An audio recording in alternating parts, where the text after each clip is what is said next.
Bismillahirrahmanirrahim. Assalamualaikum warahmatullahi wabarakatuh. Alhamdulillah. Alhamdulillahirabbil alamin. Wassalatu wassalamu ala asrofil anbiya'i wal mursalin sayyidina wa maulana Muhammadin wa ala alihi washabbihi wasallim. Pada kesempatan kali ini saya akan mendeskripsikan hasil mini riset saya yang berjudul Gunting Rambut Bayi di Desa Sungai Mata-Mata. Baiklah, pelaksanaan upacara gunting rambut bayi ini tidak hanya sekadar memenuhi tradisi budaya nenek moyang, tetapi juga melaksanakan sunnah Rasul dengan tujuan untuk mendapatkan ridho dan keselamatan untuk bayi yang akan digunting rambutnya. Persiapan upacara ini terdiri dari kelapa muda yang belum berisi, beberapa bentuk cincin emas atau suase, sebuah gunting, lilin kuning atau lilin lebah, bunga sebanyak 7 jenis, benang 7 warna, beras kuning dan bertih, 1 mangkuk tepung tawar, 7 jenis dedaunan yang diikat menjadi satu, sehelai selendang, pokok telur, minyak bau, dupa, dan tanah Mekah. Tanah Mekah ini tidak wajib digunakan. Tanah Mekah tersebut tidak wajib digunakan apabila tidak ada. Upacara ini mempunyai tahapan sebagai berikut. Bayi yang akan dipotong rambutnya diberi pakaian yang bagus dan umumnya berwarna kuning. Rambutnya diikat dengan benang yang di ujungnya terdapat bunga melati. Setelah semua undangan tiba di rumah keluarga penyelenggara upacara, surah Al-Barjanji atau marhaban yang dibacakan bersama-sama selesai, bayi tersebut akan digendong oleh salah satu orang tuanya. Di samping berdirinya beberapa orang yang bertugas membawa perlengkapan upacara. Pemotongan rambut dimulai dengan pihak keluarga yang paling senior atau undangan yang paling terkemuka di masyarakat. Biasanya pemotongan rambut tersebut berjumlah 7 orang laki-laki dan 5 orang perempuan dewasa. Sisa-sisa potongan rambut tersebut disimpan atau dimasukkan ke dalam sebuah kelapa muda yang telah diukir dan dipotong bagian atasnya. Kelapa muda tersebut diletakkan di atas nampan. Potongan rambut di dalam buah kelapa ini akan disimpan di kolong masjid atau musola dengan tujuan supaya hati anak tersebut tetap berada di masjid dan menjadi orang baik di masa depan. Masing-masing orang yang memotong rambut bayi tersebut diberi satu wadah plastik yang berisi telur ayam atau bebek yang telah direbus sebanyak 3 butir. Telur-telur itu diberi warna jingga dan biru, lalu dibungkus dengan kertas khusus serta diberi tangkai bagian atasnya dan diberi uang seribuan yang dibentuk kipas atau uang yang dimasukkan ke dalam gelas kaca. Dan setelah pemotongan rambut itu selesai, orang tua menyerahkan bayinya kepada dukun bayi. Selanjutnya, pihak keluarga melanjutkan doa mereka dengan melantunkan doa Rasul, melepaskan najar yang telah diniatkan sebelumnya. Perlengkapan adat yang digunakan untuk doa Rasul ini antara lain seperti ayam. Yang pertama, ayam. Ayam ini menyimbolkan harap agar anak patuh pada orang tua dan taat menjalankan ajaran agama. Yang kedua, nasi kuning. Yang ketiga, inti kelapa. Inti kelapa ini menyiratkan pesan bahwa orang yang bermanfaat adalah orang yang memiliki pengetahuan. Yang keempat, air putih. Air putih ini melambangkan kesucian hati. Yang kelima, dupa atau setanggi sebagai pengharum yang diyakini dapat mendekatkan para malaikat ke tempat upacara berlangsung. Secara umum, yang terkandung dari upacara gunting rambut ini adalah penyucian seseorang bayi dari mara bahaya serta permohonan keselamatan kepada Allah Subhanahu wa taala. Sedangkan makna atau simbol yang terkandung dalam beberapa alat yang digunakan dalam upacara tersebut antara lain lilin kuning tersebut sebagai harapan supaya si anak mempunyai perangai dan budi bahasa yang halus. Yang kedua, ada 7 macam bunga sebagai harapan supaya kelak anak hingga 7 turunan memiliki keharuman nama. Yang ketiga, benang 7 warna. Benang 7 warna ini mempunyai harapan supaya hubungan silaturahmi tetap terjaga hingga 7 turunan. Yang keempat, ada kelapa gading sebagai harapan si anak dapat bermanfaat dalam kehidupan.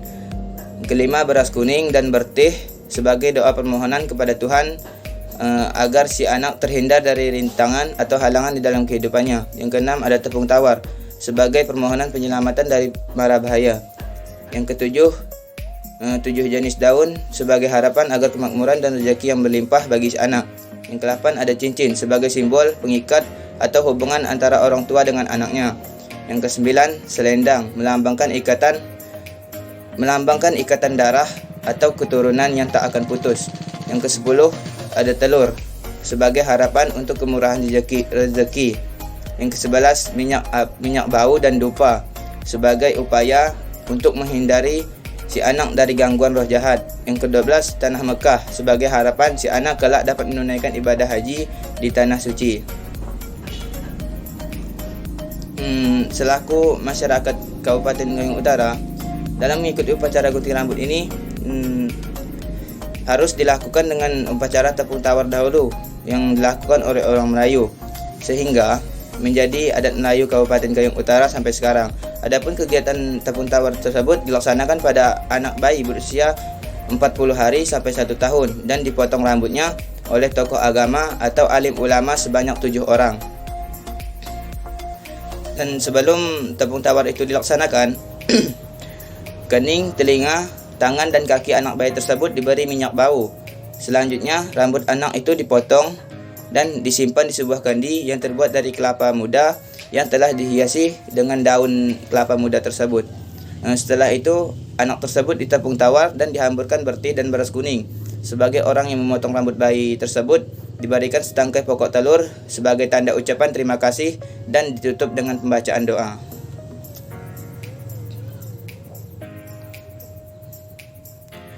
Adapun peralatan upacara atau sesi-sesi dalam upacara tersebut ialah pertama pembacaan Serakal Al-Barjanji. Pembacaan Serakal Al-Barjanji ini akan mendapatkan pahala serta syafaat dari Nabi Muhammad SAW pada saat potong rambut tersebut.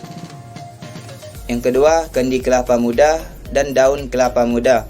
Kendi kelapa muda dan daun kelapa muda tersebut sebagai wadah atau penabur rambut agar rambut bayi tersebut tetap suci dan harum. Yang ketiga, ada minyak bau. Penggunaan minyak bau tersebut agar tidak disenangi oleh setan dan iblis. Maka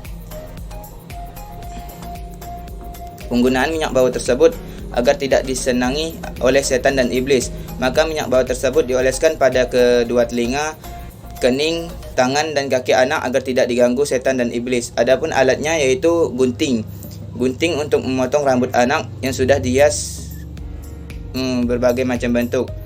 Melakukan tepung tawar yang kedua, ada tepung tawar. Melakukan tepung tawar ini dipersiapkan dulu daun ribu-ribu dan daun juang serta diikat dengan kain kuning. Kedua, ada tepung tawar. Melakukan tepung tawar ini dipersiapkan dulu daun ribu-ribu dan daun juang serta diikat dengan kain kuning. Maksudnya agar anak tersebut berani memperjuangkan keberanian serta pandai merangkul atau mendekatkan diri pada semua orang yang baik. Semua orang baik, yang besar maupun yang kecil, tua ataupun muda, dan selanjutnya menjadi seorang pemimpin yang jujur dan berwibawa. Beras kuning dan bertih. Beras kuning dan bertih ini ditaburkan menandai upacara selamatan atas bayi tersebut. Selanjutnya ada air tepung beras. Air tepung beras melambangkan kemakmuran serta kesejahteraan buat anak. Pembuangan rambut tersebut dibuang pada pohon pisang yang subur agar rambut anak tersebut tetap tumbuh dan subur layaknya pohon pisang tersebut. Dalam pelaksanaan gunting rambut ini diawali dengan pembacaan Serakal Al-Barjanji yang akan digunting rambutnya. Dipersiapkan untuk mengikat rambut bayi dengan benang. Setiap ikatan diberi bunga dan daun pandan 3, 5 atau 7 ikatan dengan jumlah orang yang akan memotong rambut anak tersebut. Begitu pembacaan berjanji sampai pembacaan kasidah berjanji yang disambut dengan asrakal di mana semua tamu berdiri. Maka sang bayi dibawa keluar dan ditaburi bunga rampai yang berisikan permen dan uang logam yang diperebutkan oleh anak-anak. Penaburan bunga rampai ini dimaksud dengan pemberitahuan dimulainya acara gunting rambut. Selanjutnya, bayi akan dibawa kepada orang yang dihormati baik dari segi usia, agama, dan adat istiadat. Sebelum pemotongan rambut, orang yang memotong rambut membacakan doa singkat untuk anak tersebut. Gunting rambut tersebut dilaksanakan sebanyak 3, 5, dan 7 orang, dan setiap yang memotong rambut diberikan pokok telur. Setelah pengguntingan rambut selesai, membacakan doa bersama. Mungkin sekian hasil mini riset saya yang dapat saya deskripsikan. Apabila terdapat banyak kekurangan di dalam mini riset saya mohon maaf. Wabillahi taufiq wal hidayah. Wassalamualaikum warahmatullahi wabarakatuh.